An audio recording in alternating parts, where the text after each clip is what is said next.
senior advisor to President Obama, told reporters, issuing this warning to Congress that, you remember, the House passed cap-and-trade, but the Senate has not yet. Quote, if you don't pass this legislation, then the EPA is going to have to regulate in this area, and it is not going to be able to regulate in a market-based way, so it's going to have to regulate in a command and control way, which will probably generate even more uncertainty. Continued uncertainty over what the country's energy and environmental policy is going to be is probably the biggest deterrent to investment of all. Passing this legislation so you're not in a situation where you have continuing uncertainty is key.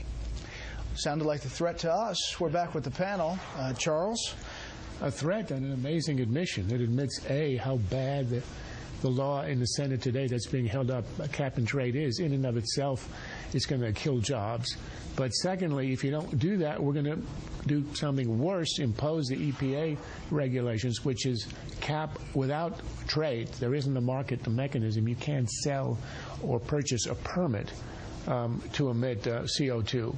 So it's command and control, which is a polite way of saying Soviet control, meaning it's all regulation, it's all sort of arbitrary on the part of the EPA. It's an amazing admission, and it is a kind of blackmail. Either you do this in the Senate and pass a bill, or we're going to do it unilaterally. The problem here is it really is constitutionally obscene. If you're going to revolutionize our economy, as you will, by regulating and taxing carbon. We are a carbon-based economy. It will affect every aspect of American life. You ought to do it in a way that is through the Congress as an expression of popular will and not by arbitrary administrative action. I think what Congress ought to do is to pass a law, a one-page law amending the EPA, the original legislation, which would say and restore its original intent. This law doesn't apply to CO2 and exclude it from the jurisdiction of EPA.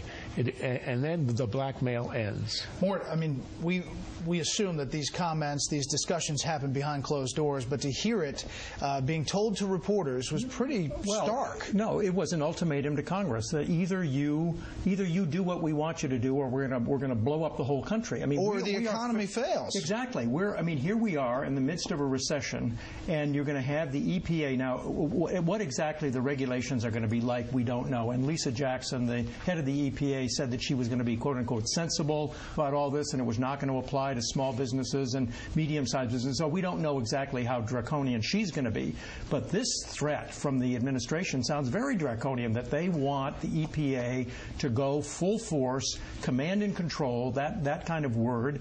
I mean, it's meant to be a whip on the Congress. But what can the Congress do? I mean, they're bogged down in health care right now. The year's going to end.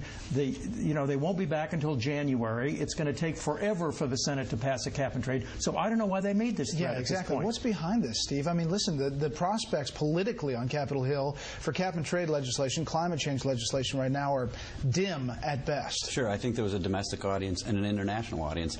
The domestic audience was Congress. The international audience is in Copenhagen. And what they've basically wanted to be able to say was, look, we are getting tough. We are making threats to Congress. We are telling them they need to pass cap and trade legislation or else. And Lisa Jackson, I mean, interestingly, on Monday she said that we really wanted this finding before we went to Copenhagen so that we could sort of tout it there. And then today, in a speech today, she said, well, no, this is all just a coincidence. So they're not even clear on that. But importantly, on the actual threat, I think Republicans would be wise at this point to call their bluff. It takes so long to go from this kind of a finding to the point where these regulations would actually be implemented that there's no way they could do it within the next couple of years. Not to mention the lawsuits involved here. Quickly, Charles, there is this disconnect between the president talking about jobs, and how he's going to turn the economy around, and then a threat like this to Congress to act on something that even this administration official says could potentially threaten jobs. Yeah, pass a bill I want or I'll destroy the American economy. Interesting threat.